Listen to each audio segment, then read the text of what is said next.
চাকরিবিধি প্রণয়ন করা না হলে আগামী ৩ কার্যদিবসের মধ্যে মেট্রো রেল চালানো থেকে বিরত থাকার ঘোষণা দিয়েছে ঢাকা ম্যাস ট্রানজিট কোম্পানি লিমিটেডের ডিএমটিসিএল এর সরাসরি উন্মুক্ত নিয়োগের মাধ্যমে নিয়োগপ্রাপ্ত স্থায়ী কর্মকর্তা ও কর্মচারীরা।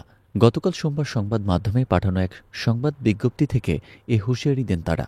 সংবাদ বিজ্ঞপ্তিতে বলা হয়, ডিএমটিসিএল এর সরাসরি উন্মুক্ত নিয়োগের মাধ্যমে নিয়োগপ্রাপ্ত স্থায়ী কর্মকর্তা কর্মচারীদের চাকরি বিধিমালা প্রণয়নের জন্য জোরালো দাবি জানানো হয়। তার পরিপ্রেক্ষিতে গতকাল পর্যন্ত ডিএমটিসিএল এর ঊর্ধ্বতন কর্তৃপক্ষ খসড়া চাকরি বিধিমালার উপর বিশদ আলোচনা করেন এবং খসড়া চাকরি বিধিমালার সংশোধন সাপেক্ষে দ্রুত বোর্ড মিটিং আয়োজনের মাধ্যমে স্বয়ংসম্পূর্ণ চাকরি বিধিমালা প্রণয়ন করবেন বলে আশ্বাস দেন।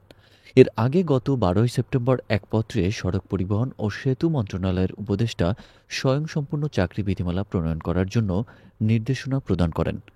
কিন্তু ৫ মাস অতিবাহিত হলেও কোনো এক রহস্যজনক কারণে আজ পর্যন্ত এটি প্রণয়ন করা হয়নি। স্বয়ংসম্পূর্ণ চাকরি বিধিমালা না থাকায় ডিএমটিসিএল এর প্রায় ২০০ জনেরও বেশি দেশি ও বিদেশি প্রশিক্ষণপ্রাপ্ত দক্ষ কর্মকর্তা ও কর্মচারী চাকরি থেকে ইস্তফা দিয়েছেন।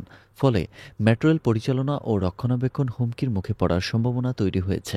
হুঁশিয়ারি জানিয়ে সংবাদ বিজ্ঞপ্তিতে বলা হয়, আগামী ৩ কার্যদিবসের মধ্যে অর্থাৎ ১৮ থেকে ২০ ফেব্রুয়ারির মধ্যে স্বয়ংসম্পূর্ণ চাকরি বিধিমালা প্রণয়ন না হলে আগামী ২১ ফেব্রুয়ারি থেকে মেট্রো রেল সেবা বন্ধ থাকবে এবং ঢাকাবাসী মেট্রো রেল সেবা থেকে বঞ্চিত হলে ডিএমটিসিএল সংশ্লিষ্ট কর্তৃপক্ষ চূড়ান্তভাবে দায় থাকবে।